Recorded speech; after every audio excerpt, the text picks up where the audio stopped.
Subscribe to our YouTube channel and press the bell icon to get the latest updates.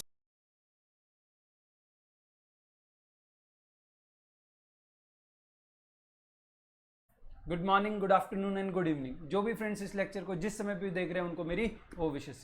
Friends, हम लोग ने थोड़ा बहुत discussion कर लिया ऑलरेडी किसके ऊपर, असेट्स क्या होते हैं, लाइबिलिटीज क्या होते हैं, कैपिटल क्या होते हैं। अभी उसी डिस्कशन को आगे कंटिन्यू करते हुए कि जर्नल एंट्री कैसे पास करनी है, उससे पहले एक छोटा सा टॉपिक लेते हैं और ये टॉपिक है आपका अकाउंटिंग इक्वेशन का। इसके ऊपर भी एग्जाम में डायरेक्टली क्वेश्चन नहीं आता है, बट क्या मालूम आ जाए। तो अकाउंटिंग इक्वेशन बेसिकली है क्या, देखो समझने की कोशिश करो। तो हमने एक कॉन्सेप्ट पढ़ा था, ड्यूअल एस्पेक्ट कॉन्सेप्ट। कौन सा कॉन्सेप्ट पढ़ा था? Dual aspect concept. ये कॉन्सेप्ट हमें क्या बोलता था? Dual aspect concept. ये कॉन्सेप्ट हमें बोलता था कि हर ट्रांजैक्शन के बिजनेस के अंदर एटलीस्ट 2 इफेक्ट होंगे, यानी each and every transaction will have at least 2 और मोर इफेक्ट, यानी हर ट्रांजैक्शन के 2 इफेक्ट होंगे। और वो 2 इफेक्ट क्या होंगे? या तो देखो असेट्स बढ़ेंगे कम होंगे, या फिर लाइबिलिटी बढ़ेंगी कम होंगी, या फिर इनकम बढ़ेंगे कम होंगे, या फिर कैपिटल बढ़ेंगे कम होंगे, या फिर एक्सपेंस बढ़ेंगे और कम होंगे। इन 5 में से कोई 2 चीज या तो बढ़ेंगी या कोई 2 चीज कम होंगी, यानी every transaction will have at least 2 और मोर इफेक्ट। और एक दूसरा कॉन्सेप्ट हमने पढ़ा था, वो कौन सा कॉन्सेप्ट पढ़ा था? Separate entity concept. अब जनरल एंट्री करने से पहले आपको ये 2 कॉन्सेप्ट एक बार मैं रिवाइज करवा देता हूं। अब सेपरेट एंटिटी कॉन्सेप्ट क्या बोलता था? ये कॉन्सेप्ट ये बोलता था, सेपरेट एंटिटी कॉन्सेप्ट क्या बोलता था कि the business and the owner are 2 separate entity. ठीक है, बिजनेस और ओनर दोनों क्या हैं? अलग अलग हैं। और जब बिजनेस स्टार्ट होता है, जो पैसा ओनर देता है बिजनेस में, वो क्या है? बिजनेस का बेसिकली कैपिटल है, बिजनेस के लिए एक तरह की लाइबिलिटी है जो बिजनेस को फ्यूचर में क्या करना पड़ेगा? रिपेमेंट करना पड़ेगा। अब ये कौन बोलता था? ये हमारा बेसिकली सेपरेट एंटिटी कॉन्सेप्ट बोलता था। अब देखो यहाँ पे, अब सबसे पहली चीज आपको एक चीज मालूम पड़ती है कि बिजनेस के अंदर 2 एंटिटी होती है, एक तो बिजनेस होता है और एक ओनर होता है। तो हम जो अकाउंटिंग करने जा रहे हैं वो हम लोग ओनर की अकाउंटिंग नहीं करने जा रहे, हम किसकी अकाउंटिंग करने जा रहे हैं? बिजनेस की। तो जब भी हमको ट्रांजैक्शन के बारे में सोचना है तो हमें किसके पॉइंट ऑफ व्यू से सोचना है? हमें बिजनेस के पॉइंट ऑफ व्यू से सोचना है। तो जब भी कोई ट्रांजैक्शन देखते हैं तो उस ट्रांजैक्शन में हमें एक चीज देखनी है कि भाई बिजनेस में क्या बढ़ा और क्या कम हुआ, ना कि ओनर के पास क्या बढ़ा और क्या कम हुआ। हमें ओनर का नहीं देखना है, हमें किसका देखना है? बिजनेस का देखना है। समझ में आता है कि नहीं आता है? अब एक कॉन्सेप्ट आता है जिसका नाम है अकाउंटिंग इक्वेशन। क्या नाम है? Accounting equation. अब इस कॉन्सेप्ट का एक बहुत सिंपल सा लॉजिक और एक सिंपल सा इसके पीछे एक कॉन्सेप्ट है। अब अकाउंटिंग इक्वेशन आपको क्या बोलता है? तो देखो, अकाउंटिंग इक्वेशन आपको बोलता है कि एक बिजनेस के पास कुछ ना कुछ चीजें होती हैं, यानी एक बिजनेस के पास क्या होता है? कुछ ना कुछ चीजें होती हैं। जैसे प्लांट हो गया, ठीक है, उसके बाद डेटर्स हो गए, उसके पास कैश हो गया, उसके बाद बैंक अकाउंट का बैलेंस हो गया, बिल्डिंग हो गई, ठीक है, मशीन हो गई। तो कहने से कुछ ना कुछ चीजें होती हैं जिन्हें हम क्या बोलते हैं? जिन्हें हम असेट्स बोलते हैं। अब ये अकाउंटिंग इक्वेशन ऐसा बोलता है कि ये असेट्स जो होते हैं ना, इन पे या तो ये असेट्स कहां से आए होंगे? या तो ये असेट्स ओनर के पास से आए होंगे, यानी ये असेट्स किसको मिलने चाहिए? ओनर को मिलने चाहिए। क्योंकि जब बिजनेस स्टार्ट हुआ था तो बिजनेस के पास खुद का कुछ था क्या? कहने से बिजनेस तो 0 से चालू हुआ था, उसमें पैसा किसने डाला था? ओनर ने। किसने डाला था पैसा? ओनर ने। तो कहने से जो पैसा ओनर ने डाला बिजनेस में, वो पैसा किसका है? एक्चुअल में ओनर का है। तो अकाउंटिंग इक्वेशन क्या रिप्रेजेंट करता है कि बिजनेस के पास देखो क्या क्या है, यानी बिजनेस के पास कौन कौन से असेट्स हैं और उसका बेसिकली वो असेट किसको मिलने वाले हैं, यानी वो यहां पे बताता है कि ओनर्स का कैपिटल कितना है। तो कहने से जो असेट्स होंगे वो किसके हो सकते हैं? ओनर के हो सकते हैं। और क्या पता हमने जो असेट्स लिए हैं वो शायद हमने कहीं से उधारी लेके लिए हैं। तो हमारे जो असेट्स हैं अगर उनको हम बेचेंगे तो हमें 2 तरह के लोगों को पैसा देना पड़ सकता है। एक तो जिनसे हमने लोन लिया है उनको रिपे करना पड़ सकता है, और दूसरा हमें ओनर्स की कैपिटल यानी कैपिटल को पे करना पड़ सकता है। समझने के लिए एक छोटा सा एग्जांपल लेते हैं। तो कहने से अब ये अकाउंटिंग इक्वेशन ऐसा बोलता है, capital plus liability is equal to asset. अब एक ट्रांजैक्शन लेते हैं, स्टार्टेड बिजनेस विद कैश। अब ध्यान से देखना है, जनरल एंट्री में भी काम आएगा। स्टार्टेड बिजनेस विद कैश, हमने बिजनेस कैश के साथ स्टार्ट किया। अब मेरे को बताओ कि तुम्हारे बिजनेस में क्या बढ़ा और क्या कम हुआ? बिजनेस के हिसाब से सोचना, ओनर के पास नहीं सोचना है। कहना से बिजनेस में पहले कुछ भी नहीं था, अब ओनर ने 10,000 रुपया बिजनेस में डाला तो बिजनेस के पास क्या आया? कैश आया। बिजनेस के हाथ में क्या आया? कैश, और कहने से कैश बिजनेस के लिए क्या है, एक तरह का असेट। तो कहने से असेट का एक रूप है क्या, कैश, और बिजनेस के पास कितना कैश आ गया अभी, प्लस 10,000, प्लस मतलब बढ़ गया, तो बिजनेस में कैश कितना बढ़ा, 10,000। अच्छा, ये तो इस ट्रांजेक्शन का एक इफेक्ट हुआ, बिजनेस स्टार्टेड विद कैश का बिजनेस में क्या इफेक्ट हुआ कि बिजनेस में कैश आया। और क्या हुआ, कहने से बिजनेस के ऊपर एक लाइबिलिटी भी आ गई ओनर की, कि भाई बिजनेस को ओनर ने पैसा दिया है और ये पैसा बिजनेस को क्या करना पड़ेगा, फ्यूचर में रीपे करना पड़ेगा। तो कहने से बिजनेस के ऊपर कैपिटल आया, बिजनेस को एक कैपिटल फ्यूचर में रीपे करना पड़ेगा। तो कहने से हम लोग बोलेंगे सी यानी कैपिटल। तो बिजनेस में कहने से दूसरा इफेक्ट ये हुआ कि हमारे बिजनेस में ओनर का पैसा बढ़ गया, यानी हम ओनर के पैसे को क्या बोलते हैं, कैपिटल बोलते हैं। इसलिए हम बोलेंगे कि बिजनेस में ओनर का पैसा बढ़ गया यानी कैपिटल बढ़ गया। तो हमारा ट्रांजैक्शन देखो क्या है, 10,000 कैपिटल, लाइबिलिटी अभी तक कुछ है नहीं, तो लाइबिलिटी 0 और असेट का टोटल कितना है, 10,000। तो इस इक्वेशन के अंदर क्या होता है कि left hand side will always be equal to the right hand side, यानी LHS will always be equal to the RHS। तो ये इक्वेशन हमेशा इक्वल रहेगा। अगर ये इक्वेशन हमेशा इक्वल नहीं है, मतलब आपने अकाउंट्स में कहीं ना कहीं कोई गड़बड़ कर दी है। दूसरा एग्जांपल लेते हैं, दूसरा ट्रांजैक्शन लेते हैं, इसी को कंटिन्यू करते हैं। बोलते हैं कि purchased machine on loan from mister x ₹5,000, यानी हमने 5,000 की मशीन क्या कर ली है, खरीद ली है। क्या कर लिया हमने, 5,000 की मशीन खरीद ली है। अब मशीन हमारे लिए क्या है, कहने से बिजनेस में क्या आया, पहले सिर्फ देखो, जब भी अकाउंटिंग एंट्री करते हो या अकाउंटिंग इक्वेशन बनाते हो तो सबसे पहले ये सोचो कि बिजनेस में क्या आया और बिजनेस से क्या गया।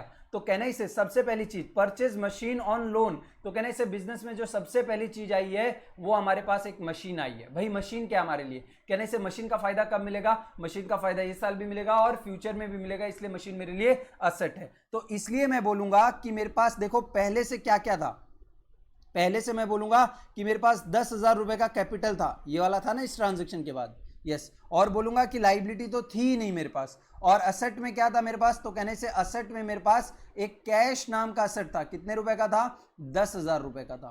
अब इस ट्रांजैक्शन में क्या हुआ कि मेरे पास एक दूसरा असेट आया जिसका नाम क्या है, मशीन। मेरे बिजनेस में क्या आया, मशीन। तो मैं यहां पे बोलता हूं कैश के साथ साथ मेरे बिजनेस में एक दूसरा असेट आ गया जिसका नाम है मशीन, और ये मशीन कितने की है, 5,000 की। अच्छा, 5,000 का मशीन खरीदा आपने, क्या आपके पास से पैसा गया, क्या आपके बिजनेस से पैसा गया, द आंसर इज नो, क्योंकि ये मशीन आपने लोन में खरीदी है यानी उधारी में खरीदी है। तो कहने से आपके बिजनेस से कैश नहीं गया, बट कहने से फ्यूचर में मिस्टर एक्स आपके पास आएगा कि नहीं आएगा, आएगा, और मिस्टर एक्स आपसे क्या मांगेगा, पैसे मांगेगा, और कहने से मिस्टर एक्स फ्यूचर में मेरे बिजनेस से क्या ले जाएगा, बेनिफिट लेके जाएगा। इसलिए मिस्टर एक्स मेरे लिए क्या हो गया, मिस्टर एक्स मेरे लिए एक तरह की लाइबिलिटी हो गई। तो कहने से मेरे बिजनेस में पहले मिस्टर एक्स मुझसे कोई पैसे मांगता था क्या, नहीं मांगता था। कहने से मिस्टर एक्स पहले मुझसे 0 रुपए मांगता था, लेकिन मशीन खरीदने के बाद अब मिस्टर एक्स मेरे से कितना पैसा मांगेगा, 5,000 रुपए मांगेगा। तो कहने से मेरा कैपिटल पहले कितना था, 10,000 रुपए। कितना था मेरा कैपिटल, 10,000। अब मिस्टर एक्स मुझे कितना मांगता है, पहले 0 मांगता था, अब कितना मांगता है, 5,000। तो टोटल मिस्टर एक्स मुझसे कितना मांगता है, 5,000। अब कैश मेरे पास पहले कितना था, 10,000, और मशीन अब कितनी हो गई, 5,000। तो कहना ही से देखो असेट्स का टोटल करोगे तो इस साइड का टोटल आएगा 15,000, और इस साइड का टोटल करोगे कैपिटल और लाइबिलिटी का, इसका भी टोटल आएगा 15,000। कहना से left hand side is equal to the right hand side. तो ये अकाउंटिंग इक्वेशन ये प्रूफ करता है कि आपकी जो भी ट्रांजैक्शन होगी उसके कितने इफेक्ट होंगे, 2 इक्वल इफेक्ट होंगे, यानी जितने से डेबिट होगा उतने से क्रेडिट होगा ही होगा। समझ में आता कि नहीं आता है। तो ये हमारा ड्यूअल एस्पेक्ट कॉन्सेप्ट फॉलो करता है। इसीलिए जब क्वेश्चन आता है कि based on which concept, based on which concept accounting equation is prepared, तो हम बोलेंगे कौन सा कॉन्सेप्ट, ड्यूअल एस्पेक्ट कॉन्सेप्ट, क्योंकि हर ट्रांजैक्शन में क्या होता है, 2 इफेक्ट होते हैं, इसकी वजह से ये हमेशा क्या होगा, इक्वल होगा। आप कोई दूसरा एग्जाम्पल ले लो, लेट सपोज कोई दूसरा example, let suppose paid mister x loan, paid mister x ₹3,000, यानी हमने 5,000 के लोन में से मिस्टर एक्स को कैश में पे कर दिया, कितना, 3,000। तो अब देखो हमारी सिचुएशन क्या थी, पहले कहने से हमारे पास कैश था, कितना था कैश हमारे पास कैश था और हमारे पास मशीन थी। कैश कितने का था, कैश हमारे पास 10,000 का था, और मशीन कितने की थी हमारे पास, 5,000 की। बोला ठीक है। कैपिटल कितना था, तो कहने से कैपिटल हमारे पास 10,000 था, और लोन में लाइबिलिटी में मिस्टर एक्स का लोन कितने का था, तो कहने से मिस्टर एक्स का जो लोन था वो हमारे पास कितने का था, 5,000 का था। ये वाली लाइन लास्ट ट्रांजेक्शन के बाद हम ये सिचुएशन पे थे, हाँ कि ना, यस। अब ये ट्रांजेक्शन में देखो क्या हुआ, पेड मिस्टर एक्स ₹3,000, हमने मिस्टर एक्स को क्या कर दिया, 3,000 रुपए पे कर दिया। तो मिस्टर एक्स हमारे लिए क्या था, कहने से मिस्टर एक्स हमारे लिए लाइबिलिटी था, क्योंकि हमसे वो फ्यूचर में पैसे मांगने वाला था। अच्छा, कितने मांगने वाला था मिस्टर एक्स आपसे, 5,000 मांगने वाला था। आज आपने उसको कितना दे दिया, 3,000। तो अब मिस्टर एक्स आपसे कितना मांगेगा, कहने से 2,000। तो कहने से इस ट्रांजेक्शन की वजह से पहला इफेक्ट क्या आया कि आपकी लाइबिलिटी क्या हो गई, कम हो गई। आपकी लाइबिलिटी क्या हो गई, कम हो गई। तो कहना ही से मैं यहां पे बोलूंगा कि मेरी लाइबिलिटी कम हो गई, और मैं यहां पे 3,000 से सारा पैसा माफ नहीं किया उसने, उसको मैंने कितना पे किया है, 3,000। तो वो बोल रहा है कि ठीक है अभी 3,000 दे दो, 2,000 बाद में। तो कहने से 2,000 की लाइबिलिटी तो मेरे पे अभी भी है, मेरी लाइबिलिटी कितने से कम हुई है, 3,000 से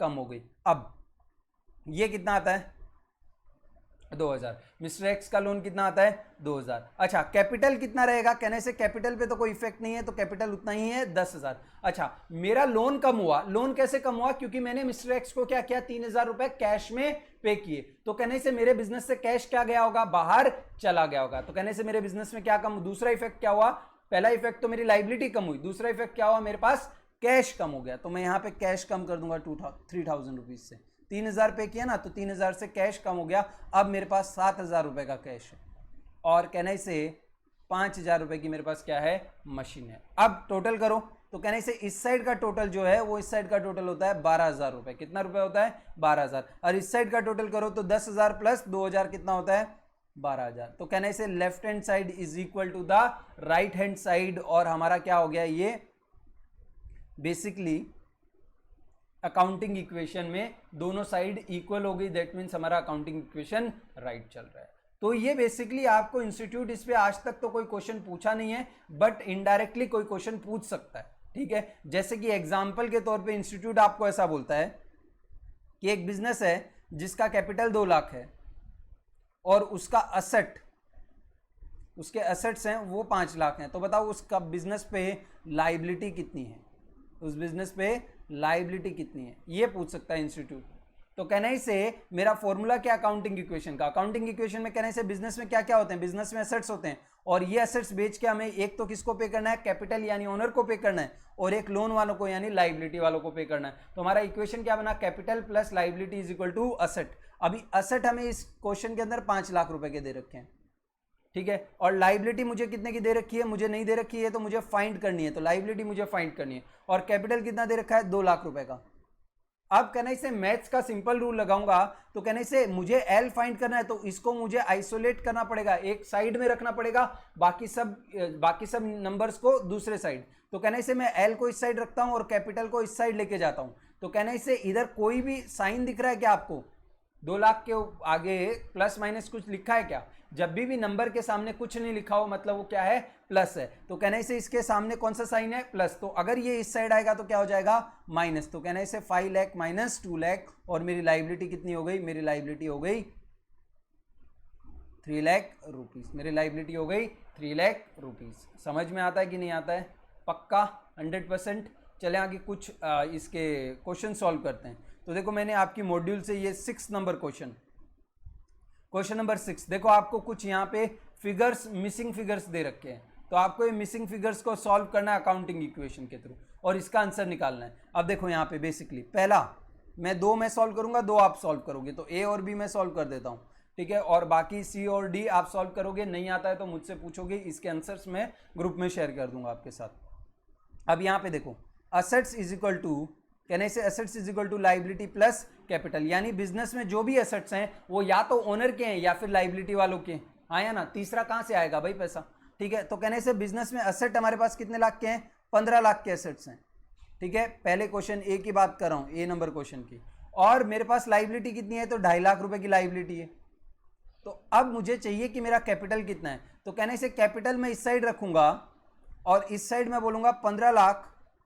अब कहने से इसको इस साइड लेके आना है, तो इसके सामने साइन कौन सा है, तो कहने से जब कोई भी साइन नहीं लिखा हो मतलब वो कौन सा साइन है, वो प्लस का साइन है, और वो जब इस साइड आएगा तो साइन क्या हो जाएंगे, चेंज, प्लस माइनस हो जाएगा, माइनस प्लस हो जाएगा। तो कहने से 15 लाख माइनस 2 लाख 50,000, और आपका कैपिटल कितना आ गया, आपका कैपिटल आ गया 12,50,000। कितना कैपिटल आ गया, 12,50,000। समझ में आता है कि नहीं आता है? पक्का? चलें आगे। ओके, तो कहने से ये वाला हो गया। अब इसमें बी केस देखो, बी केस में वापस से वही फॉर्मूला यूज करूंगा, a is equal to L plus C. अब a तो मुझे मालूम नहीं है, इस केस में a तो मुझे निकालना है, क्वेश्चन मार्क मतलब I have to find out. ठीक है, मेरे पास लाइबिलिटी जो है वो 1.5 लाख की बोल रहे हैं और जो कैपिटल है वो मेरे पास 75,000 का बोल रहे हैं। अब आप दोनों का टोटल करोगे तो आपको क्या मिल जाएगा? असेट मिल जाएगा, एंड दैट विल बी 2,25,000। तो इस तरह से आपको ये बाकी दो बचे हैं, इनका आंसर भी निकालना है। समझ में आता है कि नहीं आता है? दोनों के आंसर्स मैं आपके साथ क्या करूंगा? शेयर कर दूंगा ग्रुप के अंदर, बराबर है। तो ये आपका क्वेश्चन नंबर 6 के आंसर्स हुए। अब हम लोग हमारी जर्नल एंट्री की तरफ बढ़ते हैं, जो हमारा मेन टॉपिक है उसकी तरफ बढ़ते हैं। अब देखो, कल हम लोग ने क्या देखा था? LIC वाला रूल देखा था। कहां पे गया? ये रहा। एक बार रिवाइज करते हैं कि असेट क्या होता है। असेट वो चीज होती है कि जिनका बेनिफिट हमें कब मिलता है? फ्यूचर में मिलता है। Assets are those things whose benefit is received in future. उसके बाद एक्सपेंस। एक्सपेंस का मतलब कोई भी ऐसी चीज जिसका फायदा कब होगा? प्रेजेंट के अंदर होगा या पास्ट के अंदर हो चुका है, वो सारी चीज मेरे लिए क्या है? एक्सपेंस। लायबिलिटी का मतलब क्या होता है? कि जिसका मुझे कोई फायदा मिलेगा नहीं, ये मुझे कोई बेनिफिट देगा नहीं, ये मेरे बिजनेस से बेनिफिट लेगा, और ये बेनिफिट मेरे बिजनेस से कब लेगा? ये फ्यूचर में लेगा, यानी देगा नहीं फ्यूचर में। अगर फ्यूचर में देता है तो असेट, लेता है तो क्या है? लायबिलिटी है। इनकम। इनकम का मतलब होता है कोई भी ऐसी चीज जिसको मैंने अर्न किया यानी कमाया है, और कोई चीज को कमाया कब जाता है? जब मुझे उस चीज को रखने का अधिकार हो, यानी I have a right to receive that thing. उसके बाद मेरे पास नेक्स्ट क्या है? नेक्स्ट मेरे पास है कैपिटल, एंड कैपिटल का मतलब होता है owners money in the business, यानी ओनर का पैसा कहां पे? बिजनेस के अंदर। उसे हम क्या बोलेंगे? उसे हम कैपिटल बोलेंगे। समझ में आता है कि नहीं आता है?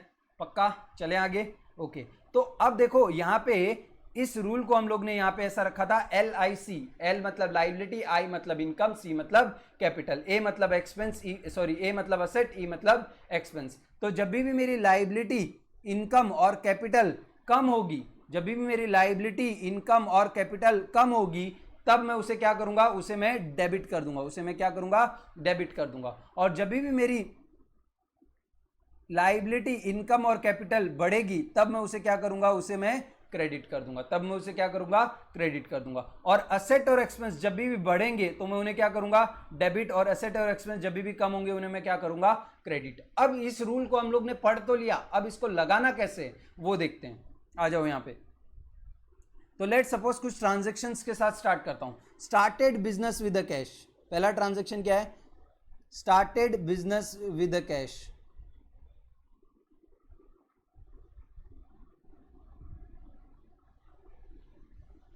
₹10,000, 10,000 के बिजनेस के साथ, 10,000 के कैश के साथ बिजनेस स्टार्ट किया। तो अब सबसे पहला पॉइंट ऑफ व्यू किसके हिसाब से सोचना है? अकाउंटिंग किसकी कर रहे हो? ओनर की अकाउंटिंग कर रहे हो कि बिजनेस की अकाउंटिंग कर रहे हो? कहने से हम लोग अकाउंटिंग कर रहे हैं हमारे बिजनेस की, और कहने से जब हम बिजनेस की अकाउंटिंग कर रहे हैं तो हम किसके पॉइंट ऑफ व्यू से सोचेंगे? हम सोचेंगे भी किसके पॉइंट ऑफ व्यू से? बिजनेस के पॉइंट ऑफ व्यू से। तो अब बिजनेस के पॉइंट ऑफ व्यू से सोचोगे तो बिजनेस में क्या आया पहले ये बताओ। कहना इसे बिजनेस के अंदर स्टार्टेड बिजनेस विद कैश, तो बिजनेस के अंदर ओनर ने क्या डाला? कैश डाला, तो बिजनेस में क्या आया? कैश। अच्छा, अब मैं रूल ड्रॉ कर लेता हूं यहां पे बाजू में, मेरे को बार बार काम आने वाला है वो।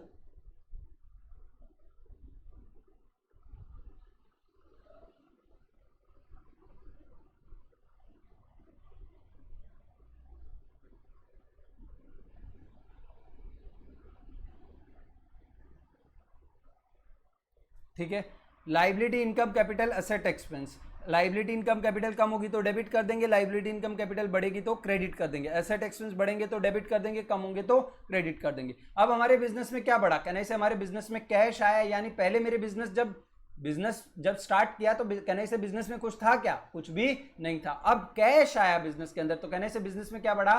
कैश बढ़ा। और कैश बिजनेस के लिए क्या होता है? एक तरह का असेट होता है। बिजनेस में कैश क्या होता है? एक तरह का असेट होता है। और कहने से असेट मेरे बिजनेस में बढ़ा कि कम हुआ? असेट मेरे बिजनेस में बढ़ा, कैश मेरे बिजनेस में बढ़ा। तो जब भी हमारे बिजनेस में असेट बढ़े तो हम उसे क्या कर देंगे? उसे हम डेबिट कर देंगे। इसलिए हमारी एंट्री आएगी कैश अकाउंट डेबिट।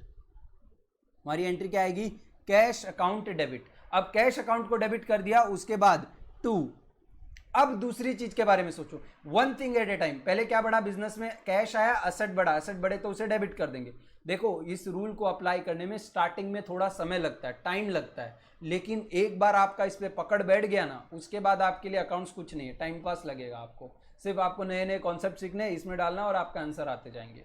ठीक है, तो स्टार्टिंग में इस रूल को थोड़ा टाइम देना, थोड़ा प्रॉब्लम होगा, कोई बात नहीं, बट इसको करते रहना। ठीक है, अब कैश अकाउंट डेबिट, कैश के अकाउंट को मैंने क्या कर दिया, डेबिट कर दिया। अच्छा, मेरे बिजनेस में कैश आया, और क्या आया, कहना से ये पैसा किसका है, ये कैश जो आया है ये पैसा है किसका, कहने से ओनर का पैसा है, और कहने से मुझे फ्यूचर में ओनर को क्या करना पड़ेगा, वापस देना पड़ेगा। तो कहने से मेरे बिजनेस में ओनर का पैसा आया, कहने से ओनर के पैसे को क्या बोलते हैं, कैपिटल बोलते हैं। और कहने से मेरे बिजनेस में दूसरी चीज क्या बढ़ी, तो दूसरी चीज मेरे बिजनेस में बढ़ी वो है कैपिटल। और कहने से जब कैपिटल इंक्रीज हो, तो कैपिटल इंक्रीज हो तो उसे क्या कर देंगे हम लोग, उसे क्रेडिट कर देंगे। तो यहां पे हम लिखेंगे टू कैपिटल अकाउंट, क्या लिखेंगे, टू कैपिटल अकाउंट, और यहां पे अमाउंट डालेंगे 10,000, 10,000। अब यहां पे हम लोग इसका नरेशन लिखेंगे। Narration writing is compulsory, narration writing आपका एग्जाम में कंपलसरी है। अगर नरेशन नहीं लिखोगे तो मार्क्स कटेंगे, डेट नहीं लिखोगे तो मार्क्स कटेंगे। अगर क्वेश्चन में डेट नहीं दिए तो आप कॉलम बना के खाली छोड़ दो, बट बनाना जरूरी है। अब यहां पे आप कुछ भी लिखो, लिखना जरूरी है, ये नहीं कि यही चीज लिखनी जरूरी है। आप कुछ भी लिख दो जिससे मालूम पड़े कि ये ट्रांजेक्शन है क्या। तो आप यहां पे लिख सकते हो being business started with cash, आप कुछ भी लिख सकते हो, बिजनेस स्टार्टेड विद कैश ऐसा करके। जितना छोटा लिखोगे उतना अच्छा, टाइम कम लगेगा। ठीक है, इसको कोई पढ़ता नहीं है, बस देखता है कि लिखा है कि नहीं लिखा है। ठीक है, अगर आपने यहां पे कुछ उल्टा सीधा लिखा है तो मार्क्स नहीं कटेंगे आपके, बस जो एंट्री है उससे रिलेटेड कुछ लिखो। समझ में आता है कि नहीं आता है, ओके। अब दूसरा ट्रांजैक्शन लेते हैं, परचेज्ड मशीन विद कैश ₹5,000। अब बताओ मेरे को बिजनेस में एक एक चीज पे फोकस करेंगे। ट्रांजैक्शन बिजनेस का हमको बिजनेस के हिसाब से सोचना है, ट्रांजैक्शन बिजनेस का हमें किसके हिसाब से सोचना है, बिजनेस के हिसाब से सोचना है। तो बताओ बिजनेस में क्या आया, कहना है sir purchased machine, machine purchase किया तो बिजनेस में क्या आया, मशीन आई। अच्छा बताओ मशीन क्या आपके लिए लाइबिलिटी है क्या, मशीन नहीं।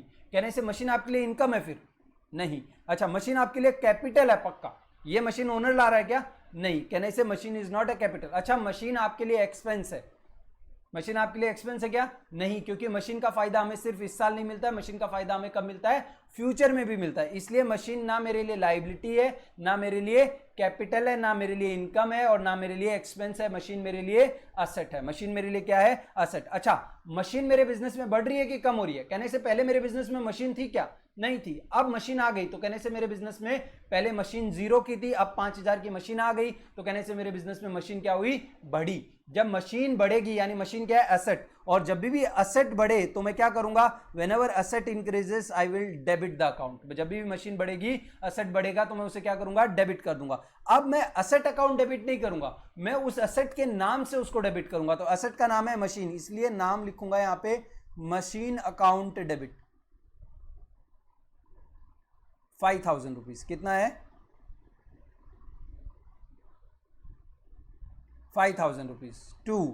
अच्छा मेरे बिजनेस से मशीन तो आई, मेरे बिजनेस में कुछ गया भी क्या, अब दूसरा इफेक्ट के बारे में सोचो, कुछ गया क्या मेरे बिजनेस से, कहने से मेरे बिजनेस से पैसे गए, कैश गया मेरे बिजनेस से। तो कहने से परचेस, मशीन तो परचेस किया, मशीन तो आई, लेकिन उसके बदले दूसरा इफेक्ट क्या हुआ, कैश गया। और कैश मेरे लिए क्या है, कहने से कैश भी तो मुझे फ्यूचर में बेनिफिट देता है, ये सुनो, कैश फ्यूचर में मैं कैश से कुछ भी खरीद सकता हूं। तो कैश मेरे लिए एक तरह का क्या है, असेट है। और इस केस में कैश बढ़ा कि कम हुआ, कैश कम हुआ। तो कहना इसे असेट, मेरा एक असेट मशीन के नाम वाला असेट तो बढ़ गया, लेकिन कैश के नाम वाला असेट कम हो गया। और जब असेट कम हो तो उस अकाउंट को क्या करना है, क्रेडिट करना है। और कौन सा असेट कम हुआ है, कैश का असेट कम हुआ है, इसलिए लिखेंगे machine account debit to cash account 5,000 5,000।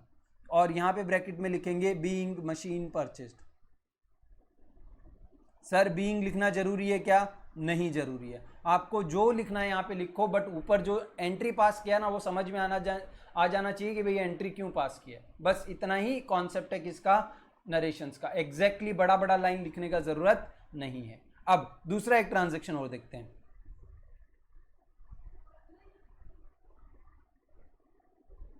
Took business loan, took business loan of rupees 10,000 in cash, यानी हमने कैश में 10,000 का लोन लिया। तो बताओ बिजनेस में क्या आया? कहने से बिजनेस में जब लोन लेंगे तो क्या आएगा? पैसा आएगा, कैश आएगा। तो कहने से पहला इफेक्ट क्या हुआ कि हमारे बिजनेस में क्या आया? कैश। और कैश हमारे लिए क्या है? कैश हमारे लिए एक तरह का असेट है। अच्छा, असेट बढ़ा कि कम हुआ? असेट बढ़ा कि कम हुआ? कहने से असेट मेरे बिजनेस में बढ़ा। तो जब भी मेरे बिजनेस में असेट बढ़ेगा तो उसे मैं क्या कर दूंगा? डेबिट कर दूंगा। तो कहने से इस असेट का नाम क्या है? कैश। इसलिए मैं कैश अकाउंट को यहां पे क्या कर देता हूं? डेबिट कर देता हूं। कैश अकाउंट को क्या कर देता हूं? डेबिट। Cash account debit. समझ में आता है कि नहीं आता है? ये चैप्टर कितना भी आपको ऐसा लगे कि मेरे को तो आता है सर ये चैप्टर, फिर भी आपको इसको पूरा जैसे मैं करवा रहा हूं ना एक एक एंट्री वैसे ही करनी है, क्योंकि अगर आप नहीं करोगे तो आगे जाके सच बोल रहा हूं पछताओगे। सच 110% बोल रहा हूं कि पछताओगे। ठीक है, तो कहने से कैश अकाउंट डेबिट कर दिया। अच्छा, मेरे बिजनेस में कैश आया और क्या आया? कहने से मेरे ऊपर एक ऑब्लिगेशन आ गया कि अब बैंक को मुझे फ्यूचर में 10,000 पे करना पड़ेगा। कहने से मेरे ऊपर एक लाइबिलिटी आ गई। बिजनेस के लोन लिया ना मैंने एक, कहने से एक लोन नाम की मेरे ऊपर क्या आ गई? लाइबिलिटी आ गई। और कहने से लाइबिलिटी मेरे बिजनेस में बढ़ी कि कम हुई? पहले कहने से मुझसे कोई पैसे नहीं मांगता था, अब ये लोन लेने के बाद कोई मुझसे 10,000 मांगता है कि नहीं मांगता है? यस, कोई मुझसे 10,000 मांगता है। तो कहने से मेरे बिजनेस में क्या बढ़ गई? मेरे बिजनेस में लाइबिलिटी बढ़ गई। और जब भी आपके बिजनेस में लाइबिलिटी बढ़े तो हम उसे क्या करेंगे? क्रेडिट कर देंगे। जब भी मेरे बिजनेस में क्या बढ़े? लाइबिलिटी बढ़े तो उसे क्रेडिट कर देंगे। अब ये लाइबिलिटी का नाम क्या है? तो इस लाइबिलिटी का नाम लेट सपोज लोन अकाउंट। क्या नाम रख देते हैं इसका? Loan account. तो मैं यहां पे लिखता हूं लोन अकाउंट क्रेडिट। कितना? 10,000 10,000। और यहां पे ब्रैकेट में लिखता हूं being loan taken. Being loan taken. समझ में आता है कि नहीं आता है? पक्का 100%? चलें आगे। ओके, अब देखो एक बहुत इंपॉर्टेंट चीज, ये ट्रांजैक्शन की एंट्री बताओ मुझे। Purchase of goods of rupees 10,000 in cash. 10,000 रुपए का सामान खरीदा हमने, किसमें? कैश के अंदर। आप बताओ इसकी एंट्री क्या होगी? बताओ इसकी एंट्री क्या होगी? Purchase of goods of rupees 10,000 in cash.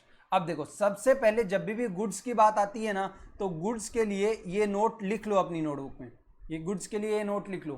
Goods में या तो हम लोग क्या करते हैं? गुड्स को परचेस करते हैं यूजुअली, या फिर हम लोग, ये दो मेन ट्रांजैक्शन होते हैं, या तो परचेस करते हैं या फिर हम लोग सेल करते हैं। अच्छा बताओ, गुड्स परचेस किया तो आपके बिजनेस में क्या बढ़ा? गुड्स परचेस किया तो आपके बिजनेस में क्या बढ़ा? लाइबिलिटी बढ़ी, इनकम बढ़ी, कैपिटल बढ़ी, कि एसेट बढ़ा, कि एक्सपेंस बढ़ा? आपने जब गुड्स को परचेस किया तो आपके अकाउंट में क्या बढ़ा? लाइबिलिटी बढ़ी, इनकम बढ़ी, कैपिटल बढ़ा, कि एसेट बढ़ा, कि एक्सपेंस बढ़ा? कितने लोग को लगता है कि गुड्स सर एसेट है क्योंकि इससे तो हमें फ्यूचर में फायदा होगा? कितने लोग को ऐसा लगता है purchase of goods is asset, क्योंकि गुड्स तो हम लोग कभी भी बेच सकते हैं ना? कितने लोग को लगता है एसेट है ये? तो जितने लोग को लगता है कि purchase of good is asset, they are wrong, because purchase of goods is a expense. क्यों ऐसा? कि जब भी कोई दुकानदार है, वो गुड्स का मतलब क्या है कि वो रोजमर्रा इसी चीज में डील करता है, इसी चीज में ट्रेड करता है वो। यस और नो? वो उसका कहने से काम ही क्या है? गुड्स खरीद के बेचना। तो जब आदमी दुकानदार अपना सामान खरीदता है, गुड्स खरीदता है, तो उसकी सोच क्या होती है उस समय? उसकी सोच ये होती है कि भाई ये सामान खरीद लेता हूं, इसको इस साल मैं बेच दूंगा और इससे मैं क्या कर लूंगा? पैसे कमा लूंगा। कभी भी उसकी ये सोच नहीं रहती है, never it is his thought कि भाई इस सामान को मैं इस साल खरीद लेता हूं और फिर अगले साल बेचूंगा। कभी कोई किराने वाला ऐसा करता है क्या कि इस साल मैं सामान खरीद लेता हूं, अगले साल बेचूंगा? नहीं, वो सामान खरीदता है और ये एक्सपेक्ट करता है कि इसका बेनिफिट मुझे कब मिलेगा? इसका बेनिफिट मैं इसी साल ले लूंगा। इसीलिए जब भी हम परचेस ऑफ गुड्स करेंगे तो उसका बेनिफिट हमें कब मिल जाता है? मोस्ट ऑफ द टाइम हमें उसका बेनिफिट इन करंट ईयर मिल जाता है। इसके लिए हम उसको क्या बोलेंगे? जब भी हमको करंट पीरियड यानी प्रेजेंट में कोई चीज का बेनिफिट मिल जाए, वो हमारे लिए क्या है? एक्सपेंस है। वो हमारे लिए क्या है? और एक्सपेंस है। और जब भी हमारा एक्सपेंस परचेस ऑफ गुड्स किया तो खर्चा बढ़ा कि कम हुआ? जब आपने सामान खरीदा तो आपका सामान यानी एक्सपेंस बढ़ा कि कम हुआ? एक्सपेंस बढ़ा। और हम इसको है ना गुड्स अकाउंट में नहीं रिकॉर्ड करते हैं, हम इसको रिकॉर्ड करते हैं परचेस अकाउंट में। इसके लिए गुड्स अकाउंट कभी भी यूज नहीं होगा। कौन सा अकाउंट होगा इसके लिए यूज? इसके लिए यूज होगा परचेस अकाउंट। कौन सा अकाउंट यूज होगा? Purchase account. और वैसे ही जब हम सेल करेंगे सामान को, तो जब भी हम सेल करेंगे सामान को, वो हमारे लिए क्या हो जाएगी? वो हमारे लिए एक तरह की क्या हो जाएगी? इनकम हो जाएगी। और इनकम को हम रिकॉर्ड करेंगे किस अकाउंट में? इनकम को हम रिकॉर्ड करेंगे सेल्स अकाउंट में। किस अकाउंट में? इनकम को हम रिकॉर्ड करेंगे कौन से अकाउंट में? सेल्स अकाउंट में। समझ में आता है कि नहीं आता? Income is always recorded in the sales account. मालूम पड़ता है कि नहीं? Sorry, income from sale of good is always recorded in the sales account. अब यहां पे इस ट्रांजैक्शन को देखो, कहने से purchase of goods, goods purchase किया तो इसका बेनिफिट इस साल मिल जाएगा कि अगले साल मिलेगा? कहने से इसका बेनिफिट मुझे करंट ईयर में मिल जाएगा। और परचेस ऑफ गुड्स का बेनिफिट मुझे करंट ईयर में मिलेगा, यानी परचेस मेरे लिए क्या है? एक तरह का एक्सपेंस है। परचेस मेरे लिए क्या है? एक तरह का एक्सपेंस है। एक्सपेंस बढ़ा कि कम हुआ? तो कहने से एक्सपेंस मेरे लिए बढ़ा, और जब भी एक्सपेंस बढ़े तो उसे हम क्या कर देंगे? डेबिट कर देंगे। एक्सपेंस बढ़े तो उसे हम क्या कर देंगे? डेबिट कर देंगे। इसीलिए एंट्री आएगी परचेस अकाउंट डेबिट 10,000। अच्छा, मेरे बिजनेस से परचेस खर्चा तो बढ़ा, कुछ कम हुआ क्या मेरे बिजनेस से? कहने से सामान खरीदा तो बदले में क्या दिया है मैंने? बदले में मैंने कैश पे किया है, और कैश मेरे लिए क्या है? एक तरह का असेट। और असेट कैश पे किया तो असेट बढ़ा कम हुआ? कहने से असेट मेरे बिजनेस में क्या हो गया? कम हो गया। और जब असेट कम हुआ आपके बिजनेस में तो आप असेट को क्या करोगे? क्रेडिट कर दोगे। असेट कम हो तो उसे क्या करेंगे हम लोग? क्रेडिट कर देंगे। इसीलिए एंट्री आती है आपकी purchase account debit to cash account. समझ में आता है कि नहीं आता? Being purchase made. अब डिफरेंस मालूम पड़ रहा है कि नहीं पड़ रहा है? थोड़ा थोड़ा गोल्डन रूल में कितना कंफ्यूजन हो सकता है, और यहां पे सिर्फ एक ही चीज देखनी है, क्या बढ़ रहा है और क्या कम हो रहा है। दैट्स इट, कहानी खत्म। कुछ नहीं देखना है debit what comes in, nominal है रियल है, हमको नहीं जानने का भाई क्या बढ़ रहा है क्या कम हो रहा है, बस वो बताओ आप तो। ठीक है, परचेस बढ़ रही है आपका, ठीक है, कैश कम हो रहा है। परचेस हमारे लिए एक्सपेंस होता है, एक्सपेंस बढ़े तो डेबिट कर दो। कैश हमारे लिए क्या होता है? असेट, असेट कम हो रहा है तो उसे क्रेडिट कर दो। Being purchase of goods. समझ में आता है कि नहीं आता है? बस ऐसी एंट्री हमें पास करनी है। अब लेट सपोज एक दूसरा एग्जांपल, लास्ट एग्जांपल लेते हैं, उसके बाद क्वेश्चन सॉल्व करेंगे। Sale of goods, sale of goods of rupees 10,000। Goods बेचा तो कहने से गुड्स बेचा तो आपको क्या हुआ? इनकम हुई। मैंने बताया ना आपको, गुड्स में कहने से whenever we will be selling the goods, हमें क्या होगी? उससे इनकम होगी। क्या होगी? उससे इनकम। अच्छा, सामान बेचने से इनकम, इनकम बढ़ी कि कम हुई? कहने से इनकम हमारी बढ़ी। और जब भी आपकी इनकम बढ़े, देखो ये रूल क्या है, व्हेनेवर योर इनकम इंक्रीजेस, आप उसे क्या करोगे? आप उसे डेबिट कर दोगे। उसे आप क्या करोगे? उसे डेबिट कर दोगे। तो कहने से इनकम को आप क्या करोगे? डेबिट कर दोगे। तो आपकी एंट्री आएगी टू सेल्स अकाउंट। इनकम का कौन सा अकाउंट यूज करेंगे हम लोग यहाँ पे? Sales account. कितने से इनकम बढ़ी? 10,000 से। अच्छा, आपने सामान बेचा, उसके बदले आपको कुछ मिला होगा क्या?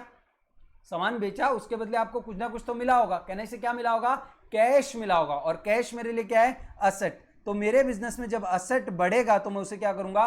डेबिट कर दूंगा। उसे मैं क्या करूंगा? डेबिट कर दूंगा। तो एंट्री आएगी cash account debit 10,000 to sales account. और यहां पे लिखूंगा बीइंग सेल्स मेड। अब आपने अगर एक चीज नोटिस की होगी तो कि एक चीज आप देखोगे कि मैं पहले कभी क्रेडिट का आइटम लिख देता हूं बिना डेबिट के लिए जगह छोड़ के, और कभी कभी मैं डेबिट का आइटम लिख देता हूं और क्रेडिट बाद में लिखता हूं। इसका रीजन ये है कि मैं लॉजिक से एंट्री पास कर रहा हूं। ठीक है, कि बेसिकली मैं ये देख रहा हूं क्या चीज बढ़ रही है क्या कम हो रही है। पहले एक ही चीज पे फोकस करो, दोनों चीज पे फोकस करने लगे ना, कंफ्यूज होकर एंट्री गलत कर दोगे। तो स्टार्टिंग स्टेज में जब सीख रहे हो ना, तब क्या करोगे? पहले एक चीज पे फोकस करो कि भाई क्या बढ़ रहा है, उसका एंट्री करो। अगर वो डेबिट हो रहा है डेबिट, क्रेडिट हो रहा है क्रेडिट, क्रेडिट हो रहा है तो क्रेडिट कर दो। ऐसा मत सोचो कि डेबिट नहीं हुआ तो क्रेडिट कैसे करूं। क्रेडिट कर दो, डेबिट के लिए जगह छोड़ दो, फिर दूसरी चीज सोचो, और फिर जो चीज डेबिट करनी है उसको डेबिट की जगह पे लिख दो। इस तरह से आपकी जर्नल एंट्री बनेगी। सर ऐसे तो बहुत टाइम लगेगा। इनिशियली ऐसा होगा, अगर थोड़ा प्रैक्टिस हो जाएगा उसके बाद तो आपकी जो जर्नल एंट्री है वो सारी फटाफट आपकी हो जाएंगी। आपको उसमें टेंशन लेने की जरूरत नहीं है। समझ में आता है कि नहीं आता है? कितने लोगों को ये चीजें समझ में आती हैं? सबको? अगर किसी को डाउट रहता है तो मुझे फोन करके अपने डाउट्स क्लेरिफाई करेगा। अब यहाँ पे आ जाओ, एक कुछ क्वेश्चन सॉल्व करते हैं। तो चलो पहले सबसे पहले ये वाला क्वेश्चन सॉल्व करते हैं। Question number 4, question number 4 solve करेंगे सबसे पहले। ठीक है, अभी यहां पे मैं इसका फॉर्मेट बना लेता हूं।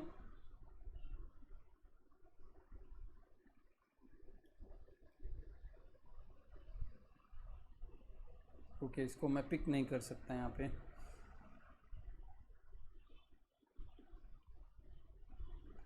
चलो अपनी अपनी बुक में क्वेश्चन नंबर 4 हेडिंग डालो और फॉर्मेट बनाओ जर्नल एंट्री का।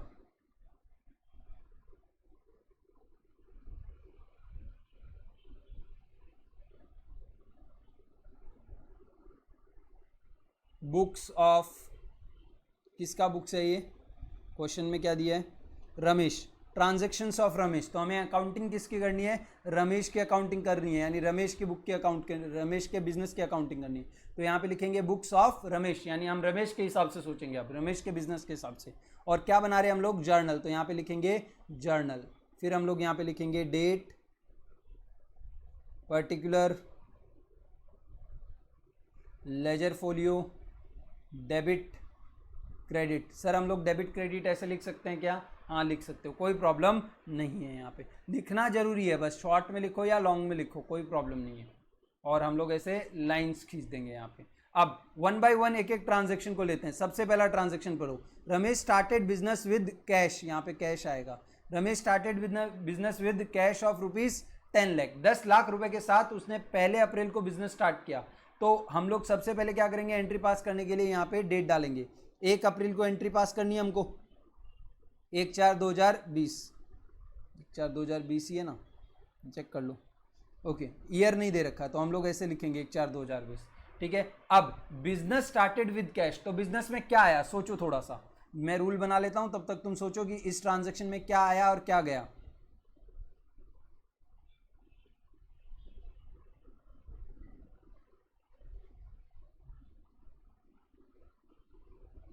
आपकी भी बुक के हर पेज पे ये रूल होना चाहिए। Business started with cash, business में क्या आया, कहना इसे बिजनेस में कैश आया। ओनर ने बिजनेस स्टार्ट किया तो बिजनेस में पहले कुछ था नहीं, अब क्या आ गया, बिजनेस में कैश आ गया। और कैश बिजनेस के लिए क्या होता है, ये सबसे इंपॉर्टेंट है, कैश बिजनेस के लिए एक असेट होता है। और असेट बढ़ा कि कम हुआ, तो कहना इसे असेट इंक्रीज हुआ। और जब भी असेट इंक्रीज हो तो हम उसे क्या कर देंगे, डेबिट। तो एंट्री आएगी आपकी कैश अकाउंट डेबिट, क्या एंट्री आएगी, कैश अकाउंट डेबिट, ठीक है। और कितने से, 10 लाख रुपए से, तो यहाँ पे लिखेंगे 10 लाख रुपीज, क्योंकि हमें डेबिट करना था इसलिए डेबिट के कॉलम में लिखा। अच्छा, कौन लेके आया इस पैसे को, कहने इसे पैसा कौन लाया, ओनर लेके आया। बिजनेस स्टार्टेड विद कैश, ठीक है, तो ओनर का पैसा है, इसलिए ओनर के पैसे को हम क्या बोलते हैं, कैपिटल। और इस बिजनेस में कैश के साथ और क्या बढ़ गया बिजनेस में, पहले ओनर का पैसा बिजनेस में था ही नहीं, अब ओनर का बिजनेस में कितना पैसा लग गया है, 10 लाख। तो कहने से ओनर का कैपिटल बिजनेस में क्या हुआ, इंक्रीज हुआ। और कैपिटल जब इंक्रीज हो तो उसे हम क्या करेंगे, क्रेडिट। तो एंट्री आ जाएगी cash account debit to capital account, कितना आएगा, 10 लाख। 10 लाख समझ में आता है कि नहीं आता है। अब यहां पे आप नरेशन लिख दो, बीइंग बिजनेस स्टार्टेड, समझ में आया कि नहीं आया। नेक्स्ट अगला ट्रांजेक्शन देखो, अब अगला ट्रांजेक्शन क्या लिखा है, बॉट गुड्स फॉर कैश, यानी परचेस ऑफ गुड्स 3 अप्रैल को किया है 50,000 का, 50,000 का 3 अप्रैल को गुड्स परचेस किया। तो हम यहाँ पे एंट्री डालेंगे 3/4/2020, यानी 3 अप्रैल 2020 को हमने गुड्स परचेस किया। परचेस हमारे लिए क्या है, एक तरह का, कहने से मैंने पहले ही बोला गुड्स का बेनिफिट हमें इस साल मिल जाएगा कि फ्यूचर में मिलेगा। कहने से जब हम गुड्स खरीदते हैं, परचेस कर रहे हैं, उस टाइम हम ये सोचते हैं कि इस गुड्स का बेनिफिट हम लोग इसी साल लेंगे, इनको बेच के हम इनकम कमा लेंगे, तो बेनिफिट कब मिल जाएगा, करंट ईयर में मिल जाएगा। इसके लिए परचेस ऑफ गुड्स हमारे लिए क्या है, एक तरह का एक्सपेंस। और एक्सपेंस हमारा बढ़ा कि कम हुआ, कहने से पहले हमने कोई परचेस नहीं कर रखी थी, अब परचेस की तो हमारा खर्चा बढ़ गया। तो कहने से एक्सपेंस बढ़े तो उसे मैं क्या कर दूंगा, उसे डेबिट कर दूंगा। तो मेरी एंट्री आएगी purchase account, purchase account debit, मेरा खर्चा को मैं क्या कर दूंगा, डेबिट कर दूंगा। परचेस के अकाउंट को मैंने डेबिट कर दिया, ठीक है। 2, मेरे बिजनेस से कुछ गया, क्या कहने से बॉट गुड्स विद कैश, तो कहने से सामान आया और क्या गया मेरे बिजनेस से, मेरे बिजनेस से कैश गया, मेरे बिजनेस से क्या गया, कैश। और कैश मेरे लिए क्या है, एक तरह का, कैश मेरे लिए एक तरह का असेट है। तो असेट बताओ बढ़ा कि कम हुआ, कहने से बिजनेस में मेरा असेट कम हुआ, कैश मेरे बिजनेस से बाहर गया तो कैश कम हो गया। और जब भी असेट कम हो तो उसे हम क्या कर देंगे, उसे हम क्रेडिट कर देंगे। तो यहां पे एंट्री आएगी टू कैश अकाउंट 50,000, मालूम पड़ता है कि नहीं पड़ता है, being business, sorry being goods purchased, being good purchased. अब 4/4, नेक्स्ट ट्रांजैक्शन कितना तारीख को है, 5 तारीख को है। 5 तारीख को हमको बोला गया है कि Drew cash from A bank, अब देखो ये क्वेश्चन थोड़ा सा अजीब हो जाएगा, शायद यहाँ पे business started with the bank हो सकता है, कुछ भी हो सकता है, नहीं मालूम। इस ट्रांजेक्शन को मैं थोड़ा सा, चलो ठीक है कोई बात नहीं, हम लोग स्टैंड अलोन ले लेते हैं। एक्चुअली क्या है कि बिजनेस स्टार्ट हुआ, बैंक अकाउंट तो है ही नहीं, तो आप विड्रॉ कैसे कर रहे हो, थोड़ा सा लॉजिकली ये क्वेश्चन फिट नहीं बैठता, बट फिर भी हम लोग मानते हैं कि हमारा बैंक अकाउंट पहले से है। अब बैंक अकाउंट से हम लोग ने पैसे क्या किए हैं, विड्रॉ किए हैं कैश से, पर्सनल पर्पस के लिए नहीं, बिजनेस के यूज के लिए किए हैं, बट बैंक अकाउंट में पैसे पड़े थे, अब हमने उसको किस में कन्वर्ट कर लिया, कैश में कन्वर्ट कर लिया। अब यहाँ पे एंट्री देखो, 5 तारीख की एंट्री है, 5/4/2020 की। अच्छा बिजनेस में बताओ क्या हुआ, कहना से हम लोग बैंक गए और हमारे अकाउंट से हमने क्या कर लिया, पैसे निकाल लिए। तो कहने से हमारे बिजनेस में क्या आया, कहने से हमारे बिजनेस में कैश आया, हमारे बिजनेस में क्या आया, कैश आया, क्योंकि हमने बैंक अकाउंट से कैश निकाला तो हमारे पास क्या बढ़ा, कैश बढ़ा। क्या बढ़ा, हमारे पास कैश बढ़ा, और कैश हमारे लिए क्या है, एक तरह का असेट, और जब असेट बढ़े तो उसे हम क्या कर देंगे, उसे डेबिट कर देंगे। इसलिए एंट्री आएगी यहाँ पे cash account debit, cash account debit, क्योंकि कैश हमारे बिजनेस में बढ़ा, असेट बढ़ा तो डेबिट। अच्छा क्या कम हुआ, कहने से बैंक अकाउंट का बैलेंस कम हो गया कि नहीं कम हो गया, कैश तो बढ़ गया मेरे बिजनेस में, लेकिन कहने से बैंक से पैसा कम हुआ कि नहीं हुआ, बैंक से पैसा कम हो गया। तो कहने से कैश तो बढ़ा मेरे बिजनेस में, लेकिन दूसरा एक अकाउंट यानी मेरा बैंक अकाउंट, उसका बैलेंस कम हो गया। अब आपका बैंक अकाउंट आपके लिए क्या है, कहने से आपका बैंक अकाउंट आपके लिए असेट है। क्यों, क्योंकि बैंक अकाउंट में जो पैसा पड़ा है उसका फायदा आपको फ्यूचर में मिलता है, इसलिए बैंक आपके लिए क्या है, आपका असेट है। तो ये असेट आपके लिए बढ़ा कि कम हुआ, कहने से बैंक अकाउंट में जो पैसा था वो मेरे लिए असेट था, अब मैंने बैंक अकाउंट से पैसे निकाल लिए तो बैंक अकाउंट का बैलेंस कम हो गया, यानी मेरा असेट कम हो गया। तो कैश नाम का असेट तो बढ़ा, लेकिन बैंक नाम का असेट कम हो गया, और ये असेट जब कम होते हैं तो उसे हम क्या करते हैं, उन्हें हम क्रेडिट करते हैं। तो हमारी एंट्री आएगी cash account debit to bank account. क्या एंट्री आएगी, cash account debit to bank account, और अमाउंट कितनी है इसकी, 10,000 रुपीज। कितनी अमाउंट इसकी, 10,000 रुपीज। तो यहाँ पे आ जाएगा 10,000, यहाँ पे आ जाएगा 10,000, और यहाँ पे आप नरेशन लिखोगे बीइंग कैश विड्रू। कोई भी इसको ड्राइंग नहीं मानेगा, क्योंकि ये पर्सनल पर्पस के लिए नहीं यूज किया गया, कहीं नहीं लिखा है कि पर्सनल पर्पस के लिए लिया गया।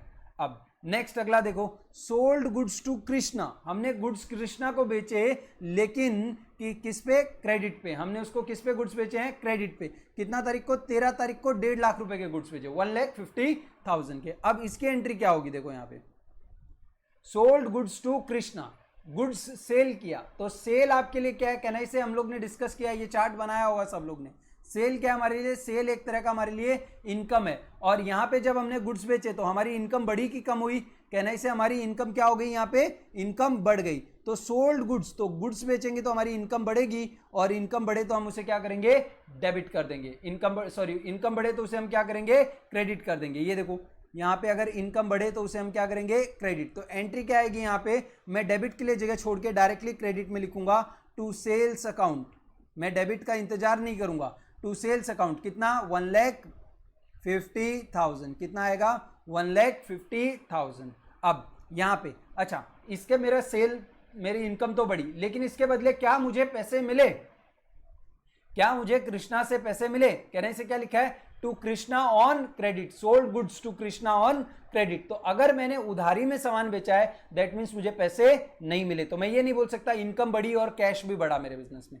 तो क्या हुआ, कहने से कृष्णा से मुझे पैसे आज नहीं मिले, लेकिन कहने से फ्यूचर में कृष्णा से पैसे मांगूंगा कि नहीं मांगूंगा, यस। कहने से कृष्णा मुझे फ्यूचर में पैसे देगा कि नहीं देगा, यस। और कहने से कृष्णा से मुझे फ्यूचर में क्या मिलेगा, बेनिफिट मिलेगा। कृष्णा से मुझे फ्यूचर में क्या मिलेगा, बेनिफिट मिलेगा, और इसीलिए कृष्णा मेरे लिए क्या है, असेट है। कृष्णा एक मेरे लिए क्या है, असेट। क्यों असेट है, क्योंकि कृष्णा से मुझे फ्यूचर में पैसे मिलेंगे, यानी कृष्णा से मुझे फ्यूचर में बेनिफिट मिलेगा, और जब भी हमें किसी से बेनिफिट मिले फ्यूचर में, वो चीज हमारे लिए क्या होती है, असेट। तो कहने से पहले कृष्णा से मुझे कुछ नहीं मिलने वाला था, लेकिन ये सेल के बाद कृष्णा से मुझे 1.5 लाख मिलेंगे, इसलिए कृष्णा मेरे लिए एक असेट है, और असेट बढ़े तो उसे मैं क्या कर दूंगा, डेबिट कर दूंगा। इसीलिए मेरी नेक्स्ट एंट्री आएगी यहाँ पे, कृष्णा को मैं क्या कर दूंगा, यहाँ पे डेबिट। तो मेरा अकाउंटिंग एंट्री क्या हो जाएगा, Krishna account debit to sales account. अगर मुझे कैश मिला होता तो कहने से कैश भी एसेट है, और एसेट बढ़ा तो उसे भी डेबिट कर देते। तो कैश में बेचा होता तो कैश टू सेल्स, और उधारी में बेचा तो कृष्णा टू सेल्स। समझ में आता है कि नहीं आता है, ये रूल मालूम पड़ रहा है कि नहीं पड़ रहा है, पक्का, ओके।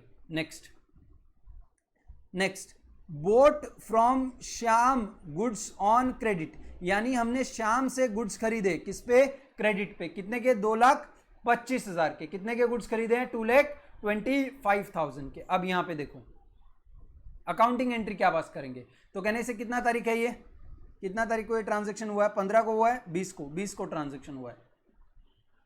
तो हम लोग यहां पे पहले नरेशन लिख देते हैं, बीइंग गुड्स सोल्ड, पुरानी वाली एंट्री का नरेशन नहीं लिखा था हमने, नहीं लिखेंगे तो मार्क्स कट जाएंगे। बीइंग गुड्स सोल्ड, अब 20/4/2020 को हम एंट्री पास करेंगे। क्या किया हमने, गुड्स खरीदा किससे, श्याम से, लेकिन उधारी के अंदर, तो गुड्स परचेस किया, तो कहने से परचेस मेरे लिए क्या है, परचेस मेरे लिए एक एक्सपेंस है, और एक्सपेंस सामान खरीदा तो आपका एक्सपेंस बढ़ा कि कम हुआ, कहने से एक्सपेंस बढ़ा, और जब भी आपका एक्सपेंस बढ़े तो उसे हम क्या कर देंगे, उसे हम डेबिट कर देंगे, क्या कर देंगे, उसे हम डेबिट कर देंगे। तो इसीलिए मैं परचेस अकाउंट को यहाँ पे क्या कर दूंगा, डेबिट कर दूंगा। तो यहाँ पे एंट्री आएगी परचेस अकाउंट डेबिट,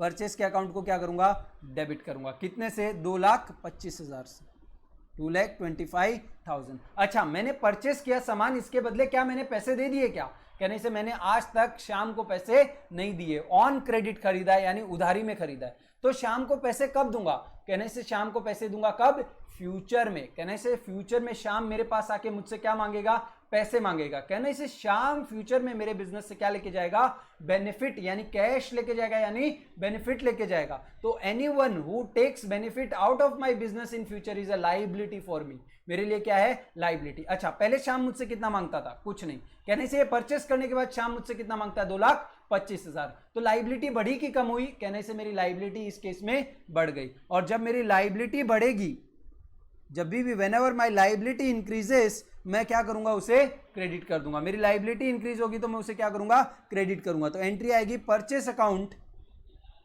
एंट्री क्या आ जाएगी, परचेस अकाउंट डेबिट, लायबिलिटी का नाम क्या है, श्याम, श्याम मेरी लायबिलिटी है, तो इसीलिए मैं शाम को क्या करूंगा, क्रेडिट कर दूंगा। लायबिलिटी बढ़े तो उसे हम क्या कर देंगे, क्रेडिट, कितने से, 2,25,000।